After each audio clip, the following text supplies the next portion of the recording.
Биз тургундардын бийлик органдары менен өз аракеттенүүсүн күчөттүк. Диалог аянтчалары жана кичи коомдук кеңештер реалдуу көйгөйлөрдү чечүүчү жайга айланды. Бишкек шаарында бийлик органдарынын жана жамааттардын лидерлеринин катышуусу менен 33 жолугушуу өткөрүлдү.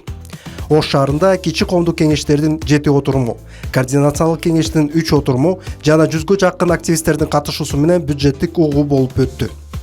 Чакан гранттардын эсебинен спорт, балдарды өнүктүрүү жана активдүүлүк үчүн жаңы объекттер ачылды. Бишкек шаарында өнүктүрүү борбору менен балдар аянтчасы, воркаут зонасы бар футбол аянтчасы ачылып, жөө жүргүнчүлөрү өтүүчү көпүрөнүн курулушу ишке ашырылууда. Суу жана спорт аянтчалары боюнча долбоорлор даярдалууда.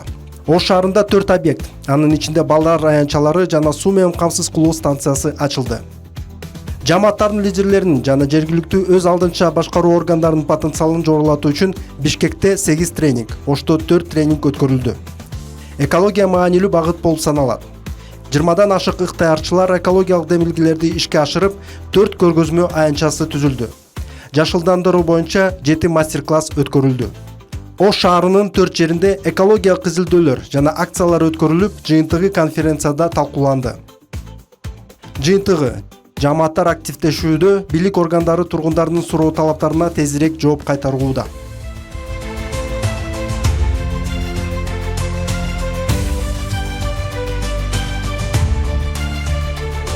Долбоор маданий, спорт, билим берүү жана маалыматтык демилгелерди бириктирди. Тургундар пикир алышуу жана өнүгүү үчүн көбүрөөк мүмкүнчүлүк алышты. Майрамдар жана спорттук иш-чаралар биримдикти бекемдеди. Ош шаарында Ноорузга 507 катышуучу катышса, спорт биримдиктин көпүрөсү аттуу спорттук иш-чарага 86 катышуучу катышты. Бишкекте 2 жерде 1000ге жакын катышуучу катышты. Квиз аракет интеллектуалдык оюну 7 жаңы конуштан демилгелүү топторду бириктирди. Мобилдик клиникалар Ош шаарынын 349, Бишкек шаарынын 500гө жакын тургунуна консультация алууга жана укуктары тууралуу билүүгө жардам берди. Санариптик тренингдер убакытты үнөмдөөгө жана электрондук кызматтарды колдонууга жардам берди. Ошто 340 катышуучу, Бишкекте 90 катышуучу. Медиа ыктыярчылар жана ата-энелер үчүн тренингдер 1000ден ашык адамды камтыды. Анын ичинде 19 медиа ыктыярчы, Ош шаарында 476 жана медиа мектептерде 103 катышуучу бар. Мүмкүнчүлүгү чектелген адамдарга атайын колдоо жана гуманитардык жардам көрсөтүлдү. Жыйынтыгы: тургундар активдүүрөөк болуп калышты, көп маалыматка ээ болушту, коомдун турмушуна катышуу үчүн жакшы даярдыктан өтүштү.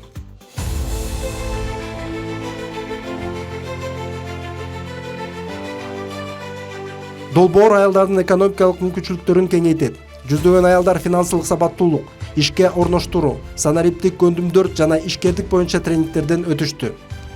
68 катышуучу кесиптик вет курстарын аяктады. Аялдар 6 ишканада болушуп, эмгек шарты менен таанышышты. 15 катышуучу She Learns мини инкубациясын аяктап, 2 катышуучу өз алдынча бизнес ачышты.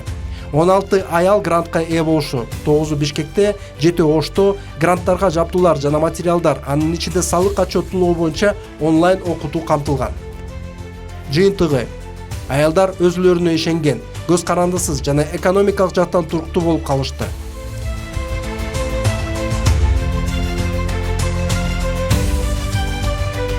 Аракет долбоору шаар тургундардын, демилгелүү топтордун, аялдарды жана жаштарды мамлекеттик органдар менен бириктирет. 2025 жылы адамдар активдүү катышып, окуп үйрөнүп жана чогуу иштешкенде гана жамааттар күчтүү болорун далилдеди. Биздин бардык өнөктөштөрүбүзгө жана жаңы конуштардын тургундарына ишеничи жана кызматташуусу үчүн ыраазычылык билдиребиз. Аракет уланат, өнүгүү уланууда.